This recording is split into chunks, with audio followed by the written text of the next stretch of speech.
Hi, I'm Jim Flick, and I have been known to give a few golf lessons for some period of time. And I am truly excited about this phenomenal tool that you've just purchased that's going to help you play better golf. The Swing Guide is something we've needed in our industry for a long time.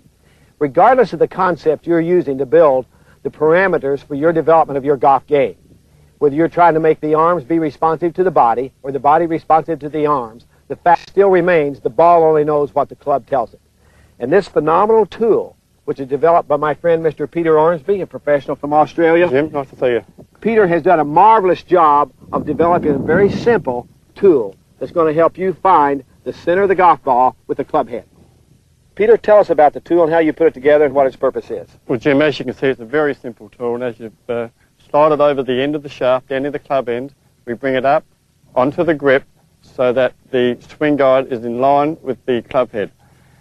Put on the end of the grip, take your left hand grip and hold the club at 90 degrees. You'll notice that the swing guide is about an inch away from my wrist. I need to bring it up next to my wrist to have it at a perfect right angle. Bring the guide up, check it again. You'll notice I'm in the correct position. Just take a point that the end of the shaft of the grip is extending out of my left hand. It's very important that we don't over-grip the club at the end there. Go back. The leading edge of the club is the place to be square. We want that vertical. We have the swing guide correctly in line with the shaft. Now once that's set, we can then replace the bolt. You'll notice there is a recession in the head there to take the bolt head. Put the bolt through, put the wing nut on, tighten it up, and then we are now ready to go. I'm very proud to tell you that our Swing Guide has a number of features and benefits far beyond what you may see in this simple little tool. And I'm going to let my mate, Peter Ormsby, help you understand and become aware of a number of those. But I would like to get at the heartbeat around which the golf swing needs to be developed. And that's the ability for the hands, wrists, and arms to allow the club face to be squared up consistently against the back of the ball. There's nothing more critical in making this happen than the placement of your fingers and hands on the golf club. I've never seen a really good player who couldn't feel the weight of the club head and its position through his golf swing. Problem of it is that takes some time. But remember, the golf swing is a habit formation exercise, not necessarily a thought process. You need to use your Swing Guide daily for just a few minutes and get comfortable with how your fingers are on the club and how you feel the weight of the club head as it squares up against the golf ball at impact. To address the problems that you should become aware of in your grip, let's talk about your left hand. The problem that I see most players having is that the club comes too vertical into their hand and restricts their wrist hinge. So I would like to get the club underneath the butt pad in the back of your left hand, running into the second joint of the index finger on your left hand. So the club would run diagonally in a manner, and I think you're better if you leave a little of the club exposed at the back. You'll have better control of the club, especially in the wind. I would ask you to consider putting the thumb to the left side of, to the right side of the shaft, because at the top of the swing, the club should rest on your left thumb. The thumb should be at about 130, but that puts the Swing Guide right into the back of your left wrist and keeps the shaft in the right angle between your arms as you're learning to swing and feel the club. Your right hand. I've seen a lot of different grips of good players in their left hand, but most every good player has the club deep into the fingers of their right hand. Not at the first joint, but at the middle joint of the middle two fingers on their right hand. And that puts the club in a position so their wrist hinge becomes a reaction to the weight of the club head. And that's what makes you consistent, so you don't have to think about it happening. The Swing Guide will help you develop that sensitivity so that your hands and wrists are compatible in the effort of moving the club and swinging it in and around and up, down inside, back to the striking position that we're looking for. Most every really good player has the club deep into the fingers of their right hand. Not the first joint, but the middle joint of the middle two fingers of the right hand should come from underneath the grip of the club in a manner that now makes the wrist hinging very compatible. And your wrist will work in a manner that allows you to consistently feel where the club is as you're swinging and using it. The ability to play golf with a sense of rhythm is based on how you use the golf club and that you know where it is during your golf swing. I've never known a really good player who couldn't feel the position of and the weight in the club head throughout their whole golf swing. The swing guide will help you do that. It should look something like this.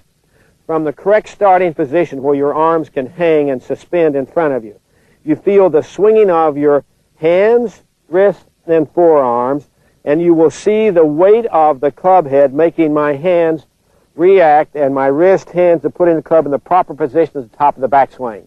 From there, my arms can swing down in close to my body and under my shoulders.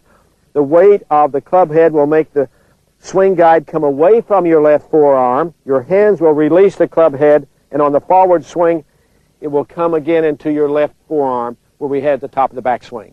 The swing guide will help you get a consistent release in your golf swing, and that's the heartbeat of the golf swing.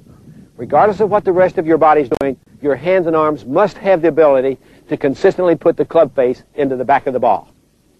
Included in the box with the swing guide is a sweatband and a rubber band.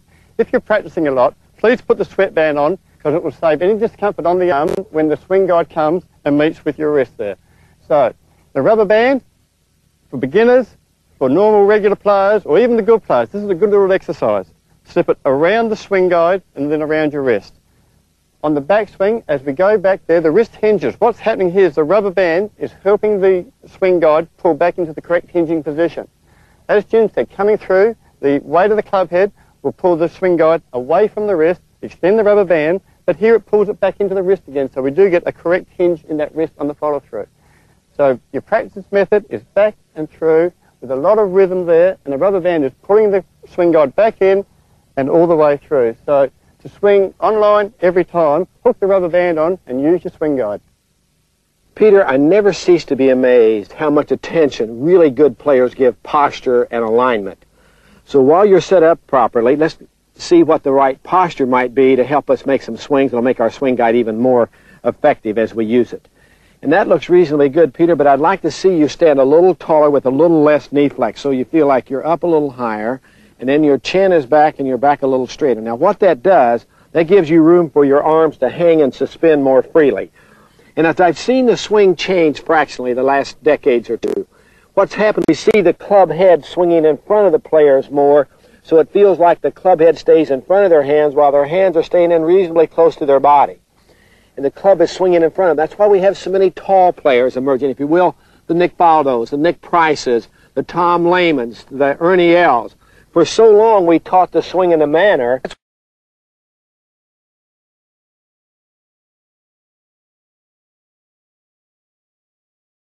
One of the benefits that you've engineered into the swing guide. So let's give us a motion before we hit some shots. Give us some motion of how the club could swing it on up to the top of the backswing with the shaft staying in the right arc. That's it.